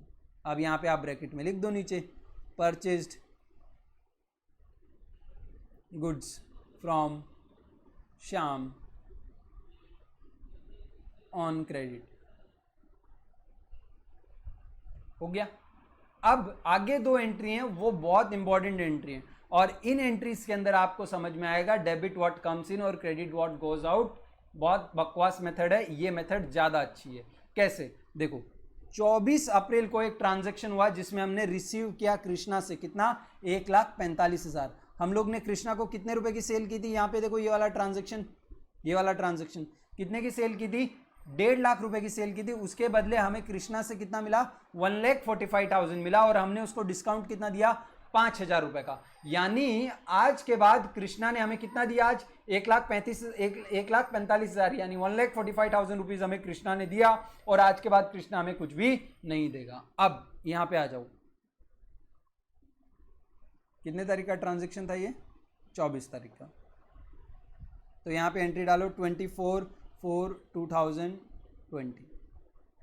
अब एंट्री पास करो, बताओ क्या हुआ, रिसीव्ड कैश, आपको क्या मिला, रिसीव्ड 1,45,000 फ्रॉम कृष्णा। तो आपको क्या आया, आपके पास पैसा आया, आपके पास क्या आया, कैश आया। तो कहने से कैश अकाउंट डेबिट, कैश मेरे लिए क्या है, असेट, कैश मेरे लिए क्या है, देखो असेट, और जब भी मेरा असेट बढ़े तो उसे मुझे क्या कर देना है, असेट बढ़े तो उसे मुझे डेबिट कर देना है, असेट बढ़े तो उसे मुझे क्या कर देना है, डेबिट। तो कैश अकाउंट डेबिट कितना, 1,45,000। भाई आपको कैश रिसीव कितना हुआ, 1,45,000। ये सोचने जैसी बात है, कैश कितना रिसीव हुआ, 1,45,000। अच्छा, आप कृष्णा से मांगते कितना थे, कहने से हम लोग कृष्णा को देखो यहाँ पे सेल किया ना हम लोग ने, ये देखो यहाँ पे कृष्णा को हमने सेल किया, और कृष्णा से हम कितना मांगते थे, 1,50,000। कहने से कृष्णा आज के बाद हमें कोई पैसा देगा क्या, the answer is no. Krishna ने 1,45,000 दे दिया, हम मांगते कितना थे उससे, 1,50,000, लेकिन फिर भी वो पैसे नहीं देगा। तो कहने से कृष्णा मेरे लिए क्या था, एक तरह का असेट। क्यों, क्योंकि कृष्णा से मुझे फ्यूचर में पैसे मिलने वाले थे। आज के बाद कृष्णा आपको कोई पैसा देगा, द आंसर इज नो। तो कहने से कृष्णा मेरे लिए एसेट था क्योंकि कृष्णा से मुझे फ्यूचर में पैसे मिलने वाले थे। अब असेट कम हो गया क्योंकि कृष्णा से मुझे आज के बाद पैसे नहीं मिलेंगे, और जब मेरा असेट कम हो तो उसे मैं क्या कर दूंगा, क्रेडिट कर दूंगा। इसलिए मैं एंट्री पास करूंगा कैश अकाउंट डेबिट, मैं क्या एंट्री पास करूंगा, cash account debit to Krishna account, क्योंकि कृष्णा मेरा असेट है, असेट कम हो तो उसे क्रेडिट। अच्छा, आज के बाद कृष्णा मुझे कितना नहीं देगा, कृष्णा आज के बाद मुझे 1.5 लाख रुपए नहीं देगा। कृष्णा ने दिए कितने, 1,50,000 दिए, लेकिन वो आज के बाद कितना नहीं देगा मुझे, 1.5 लाख। तो बाकी 5,000 क्या हुआ, कहने से हमने उसे क्या दे दिया, डिस्काउंट दे दिया। अब कृष्णा से हमें मिलना कितना चाहिए था, कृष्णा से मिलना कितना चाहिए था भाई हमें, कहने से कृष्णा से हमें 1.5 लाख रुपए मिलना चाहिए था, हमें मिला कितना, 1,45,000। तो फायदा हुआ कि नुकसान हुआ, कहने से इट इज ए नुकसान। ये क्या है मेरे लिए, नुकसान। नुकसान मतलब कहने से एक तरह का एक्सपेंस हो गया, और कहने से एक्सपेंस जब भी बढ़ेगा तो उसे मैं क्या कर दूंगा, डेबिट कर दूंगा, और इस एक्सपेंस का नाम है डिस्काउंट। तो इसलिए मैं एंट्री पास करूंगा डिस्काउंट अकाउंट डेबिट, क्योंकि डिस्काउंट नाम का एक एक्सपेंस बढ़ रहा है।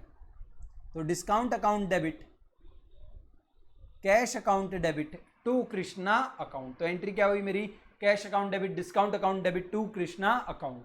समझ में आता है कि नहीं आता है। तो जब आपके एक ही अकाउंटिंग एंट्री में मल्टीपल जब क्या आने लग जाएंगे, ट्रांजैक्शंस अकाउंट्स यूज होने लग जाएंगे, तो आपको कंफ्यूजन लेवल आपका इंक्रीज होने लग जाएगा।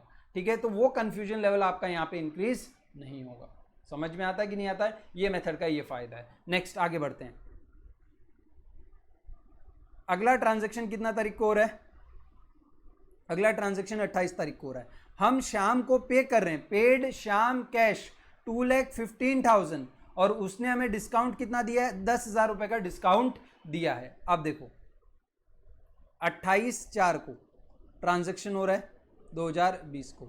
अब क्या ट्रांजेक्शन क्या हो रहा है, कहने से वी आर पेइंग शाम, शाम को हम क्यों पे कर रहे हैं, तो देखो यहाँ पे हमने शाम से क्या किया था, परचेस किया था, शाम से हमने क्या किया था, परचेस। तो कहने से शाम फ्यूचर में हमारे पास आने वाला था और हमसे क्या मांगने वाला था, पैसे मांगने वाला था, इसलिए शाम मेरे लिए क्या था, एक तरह की लाइबिलिटी था। शाम मेरे लिए क्या था, एक तरह की लाइबिलिटी था। अच्छा बताओ लाइबिलिटी बढ़ी कि कम हुई, कहने से लाइबिलिटी इस केस में कम हुई, क्योंकि मैं शाम मुझसे पैसे मांगने वाला था, मांगता था, तो शाम मेरे लिए लाइबिलिटी था। अगर मैं लाइबिलिटी को पैसे दे दूं तो आज के बाद वो पैसे मांगेगा क्या मुझसे, आंसर इज नो। आज के बाद शाम मुझसे पैसे नहीं मांगेगा। कितने नहीं मांगेगा, कहने से 2,15,000 तो मैं उसे दे रहा हूं, एक तो ये पैसा नहीं मांगेगा मुझसे, प्लस वो 10,000 मुझे डिस्काउंट दे रहा है, यानी वो सामने से बोल रहा है कि भाई 10,000 तू मत देना, यानी आज के बाद शाम मुझसे 2,25,000 रुपए नहीं मांगेगा। कितने पैसे नहीं मांगेगा, 2,25,000 नहीं मांगेगा। तो शाम मेरी लाइबिलिटी है और लाइबिलिटी कम हो तो उसे क्या कर देना चाहिए, डेबिट। तो इसलिए मैं शाम के अकाउंट को यहां पे क्या करूंगा, डेबिट करूंगा। तो मेरी एंट्री आएगी शाम अकाउंट डेबिट, कितना, तो 2,25,000। अच्छा मैंने शाम को पे कितना किया, तो यहां पे देखो क्वेश्चन क्या बोलता है, शाम को हमने पे किया 2,15,000। कितना पे किया, 2,15,000। कहने से मेरे पास से कितना कैश गया, कहने से मैंने कैश दिया सिर्फ और सिर्फ 2,15,000। और कैश मेरे लिए क्या है, कैश मेरे लिए एक असेट है, और जब भी मेरा असेट कम हो तो उसे मैं क्या कर दूंगा, उसे मैं क्या कर दूंगा, क्रेडिट कर दूंगा। कैश को मैं क्या कर दूंगा, क्रेडिट। तो कहने से यहां पे एंट्री आएगी Shyam account debit to cash account. कितना आएगा कैश, 2,15,000। समझ में आता है कि नहीं आता है। अच्छा बताओ शाम मुझसे मांगता कितना था, शाम मुझसे मांगता था 2,25,000। ठीक है, आज के बाद शाम मुझसे कितना नहीं मांगेगा, 2,25,000। अच्छा मैंने शाम को कितना दिया, कितना, कहने से 2,15,000। कहने से मुझे देना था 2,25,000, मैंने दिया कितना, 2,15,000। तो मुझे फायदा हुआ कि नुकसान हुआ, देना 2,25,000 था, दिया कितना, 2,15,000। फायदा नुकसान, कहने से मुझे फायदा हुआ ना, कम पैसा देना पड़ा। तो कहने से फायदा मतलब इनकम, कहने से मेरी इनकम इस केस में क्या हुई, 10,000 रुपए की मेरी इनकम हुई। इनकम बढ़े, इनकम मेरी यहाँ पे बढ़ी है इस केस में, और जब भी मेरी इनकम इंक्रीज होगी तो मैं उसे क्या करूंगा, उसे क्रेडिट कर दूंगा। तो इसमें यहाँ पे इनकम का नाम क्या है मेरा, डिस्काउंट रिसीव्ड। इनकम का नाम क्या है, डिस्काउंट रिसीव्ड। तो यहाँ पे लिखूंगा 2 डिस्काउंट रिसीव्ड। और कितना डिस्काउंट रिसीव हुआ है, मुझे 10,000 रुपए का डिस्काउंट रिसीव हुआ है। समझ में आता है कि नहीं आता है। तो मेरी इनकम कितने से बढ़ी, 10,000 से इनकम बढ़े तो उसे क्या कर देंगे, क्रेडिट। तो ये रूल अभी आपको थोड़ा लॉजिकल लग रहा है कि नहीं लग रहा है, पक्का। किसी को भी नहीं लगेगा तो मुझे फोन पे जो भी डाउट है वो पूछेगा, कोई भी प्रॉब्लम नहीं है उस चीज में। नेक्स्ट एक लास्ट हमारी एंट्री है इस क्वेश्चन में, उसके बाद हम लोग ब्रेक लेंगे और ब्रेक के बाद बाकी क्वेश्चन करेंगे। देखो क्या लिखा है, cash cell for the month, यानी इस महीने में कितने रुपए की हमने कैश सेल की है, 8 लाख रुपए की। तो कहने इसे सेल मेरे लिए क्या है, फटाफट बोलो, सेल मेरे लिए क्या है, इनकम है। सेल मेरे लिए क्या है, इनकम। और जब भी मेरी इनकम बढ़े तो उसे मैं क्या करूंगा, क्रेडिट कर दूंगा। तो मेरी अकाउंटिंग एंट्री आ जाएगी यहाँ पे टू सेल्स अकाउंट। क्या एंट्री आ जाएगी यहाँ पे, मेरे को नरेशन लिखना है भाई हर जगह, मैं अभी नरेशन नहीं लिख रहा हूँ क्योंकि उसमें मेरा टाइम बहुत जा रहा है। तो यहाँ पे क्या आ जाएगा, टू सेल्स अकाउंट। क्या आएगा, टू सेल्स अकाउंट। कितना आएगा सेल्स में, कहने से मैंने 8 लाख रुपए की सेल की है, तो यहाँ पे आ जाएगा अमाउंट के कॉलम में 8 लाख रुपए। अच्छा, कैश सेल है, मतलब आपको कैश मिला होगा, और कैश आपके लिए क्या है, एक तरह का असेट, और असेट मिले तो उसे हम क्या करते हैं, डेबिट कर देते हैं। कैश असेट मिले तो उसे हम क्या करते हैं, डेबिट। तो कहने से यहाँ पे एंट्री आएगी cash account debit to sales account. मालूम पड़ता है कि नहीं पड़ता है। नेक्स्ट अगले दो ट्रांजेक्शन क्या है, देखो अगले दो ट्रांजेक्शन है paid rent and paid salary. 30 अप्रैल को ही कर रहे हैं। कितने का, 50,000 का और 1 लाख का। अब मैं ये दोनों एंट्री है ना कंबाइन कर रहा हूं, आप चाहो तो अलग अलग कर सकते हो, मैं कंबाइन करके दिखा रहा हूं आपको, ठीक है। इसका भी आपको नरेशन लिखना है यहाँ पे 30/4/2020, 30/4/2020। चलो मैं दोनों एंट्री अलग अलग ही कर देता हूँ, आप कंफ्यूज हो जाओगे, बाद में मैं आपको कंबाइन कैसे करते हैं वो सिखा दूंगा, ठीक है। अब देखो सबसे पहले 50,000 का रेंट पे किया, रेंट का फायदा आपको इस महीने का जो रेंट है, इस साल का जो रेंट है, उसका फायदा आपको इसी महीने मिलेगा कि अगले महीने मिलेगा। रेंट का फायदा कब मिलता है, प्रेजेंट में कि फ्यूचर में। कहने से रेंट का जब तक कुछ नहीं बोला हो तब तक उसका फायदा प्रेजेंट में ही मिल जाता है। यानी रेंट हमारे लिए क्या हुआ, एक तरह का एक्सपेंस हुआ, और एक्सपेंस रेंट पे किया तो एक्सपेंस बढ़ा कि कम हुआ, कहने से एक्सपेंस बढ़ा। रेंट पे पहले कुछ रेंट नहीं पे करना था, तो कहने से कोई खर्चा था ही नहीं। अब कहने से हमने 50,000 का रेंट पे किया, तो इस महीने मेरा खर्चा कितना हो गया, 50,000 का हो गया, तो मेरा एक्सपेंस इस केस में बढ़ा, और एक्सपेंस बढ़े तो उसे डेबिट कर देंगे। तो कहने से एंट्री आएगी रेंट अकाउंट डेबिट। रेंट मेरे लिए एक्सपेंस है, बढ़े तो डेबिट। कितने से डेबिट करेंगे, 50,000 से। अच्छा, कुछ कम हुआ क्या आपके बिजनेस में, कहने से रेंट पे किया तो रेंट एक्सपेंस तो बढ़ गया, लेकिन इसके बदले क्या कम हुआ, मेरे पास कैश चला गया मेरे बिजनेस से। क्या चला गया मेरे बिजनेस से, कैश। और कैश मेरे लिए क्या, एक तरह का असेट, और असेट कम हो तो उसे क्या करते हैं, क्रेडिट कर देते हैं। देखो यहाँ पे मैं बार बार आपको देखो यहाँ पे स्क्रॉल करके रूल दिखा रहा हूं, क्योंकि ये रूल का एप्लीकेशन लगाना बहुत जरूरी है। असेट कम हो तो उसे क्या कर देंगे हम लोग, क्रेडिट कर देंगे। तो एंट्री क्या आ जाएगी यहाँ पे, rent account debit to cash account. Rent account debit to cash account. कितना आया कैश, 50,000। कितना आ गया, 50,000। अब नेक्स्ट आगे देखो, नेक्स्ट एंट्री क्या है, नेक्स्ट ट्रांजेक्शन क्या था हमारा, पेड सैलरी। सैलरी कितने की पे की है, 1 लाख की, सेम डेट को। तो कहने से सैलरी भी हमारे लिए क्या है, एक तरह का एक्सपेंस। क्यों, क्योंकि इस महीने की सैलरी का फायदा इस महीने मिल चुका है। तो कहने से जो भी चीज फायदा दे प्रेजेंट और पास्ट में, वो मेरे लिए क्या है, एक्सपेंस। इसीलिए मेरे लिए सैलरी क्या है, एक तरह का एक्सपेंस। और सैलरी एक्सपेंस है, एक्सपेंस बढ़ा कि कम हुआ, तो कहने से सैलरी एक एक्सपेंस है और एक्सपेंस मेरा बढ़ा, इसलिए मैं उसे क्या कर दूंगा, डेबिट कर दूंगा। एक्सपेंस को क्या कर दूंगा, मैं डेबिट कर दूंगा। तो यहां पर मेरी एंट्री आएगी salary account debit, salary account debit to. अच्छा, सैलरी पे किया तो आपने कुछ ना कुछ दिया होगा, क्या दिया होगा, कुछ नहीं बोला है तो कैश ही दिया होगा। कहने से आपके बिजनेस से कैश क्या हो गया, कम हो गया। आपके बिजनेस से कैश क्या हो गया, कम हो गया। और कैश आपके लिए क्या, एक तरह का असेट है, और जब असेट कम हो आपके बिजनेस से तो आप उसे क्या कर दोगे, क्रेडिट कर दोगे। तो आपकी एंट्री आएगी salary account debit to cash account. Salary account debit to cash account. कितना, 1 लाख, 1 लाख। समझ में आता है कि नहीं आता है, पक्का 100%। तो इस तरह से हमें क्या करना है, जनरल एंट्रीज बनानी है। और एक बार आपका सम खत्म हो जाए तो आपको क्या करना है, यहां पे टोटल, ये सब है ना, पूरा पेपर खत्म होने के बाद लिखने का है, टोटलिंग वोटलिंग, क्योंकि इसके मार्क्स नहीं होते हैं, अगर नहीं लिखोगे तो भी चलेगा। टोटल ऐसा करके छोड़ देने का, इसका लिखने का नहीं, क्योंकि अगर आप ये टोटल करने जाओगे ना तो आपका टाइम बहुत लग जाएगा। तो आप इसका अगर टाइम बचे तो यहाँ पे टोटल करके आपको जो भी यहाँ पे इस कॉलम का टोटल और इस कॉलम का जो टोटल आता है वो आप यहाँ पे लिख दो, और आपको यहाँ पे पूरे मार्क्स मिलेंगे अगर आपने ऐसे सम को क्या किया है, सॉल्व किया है। तो अब कुछ इंपॉर्टेंट चीजें, जैसे ही लॉकडाउन लिफ्ट होता है, पहली चीज एक काम करो, एक कैलकुलेटर खरीदो, क्योंकि सीए फाउंडेशन के अंदर कैलकुलेटर्स को यूज करना अलाउड है। आप मैथ्स के पेपर में, अकाउंट्स के पेपर में, सारे पेपर्स के अंदर जिन जिन में आपको कैलकुलेटर की जरूरत है, आप वो कैलकुलेटर यूज कर सकते हो। अब कौन सा कैलकुलेटर खरीदोगे, तो देखो ये वाला कैलकुलेटर, कोई भी कैलकुलेटर नहीं खरीदना है, ये वाला कैलकुलेटर खरीदना है।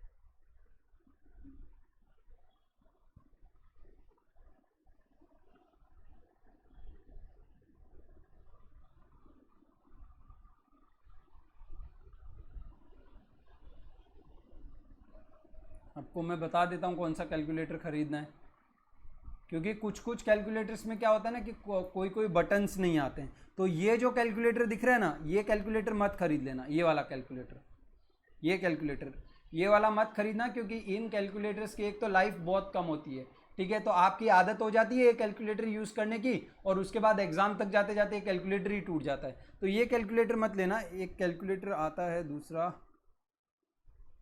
यस, ये वाला, ऐसा कुछ कैलकुलेटर आएगा।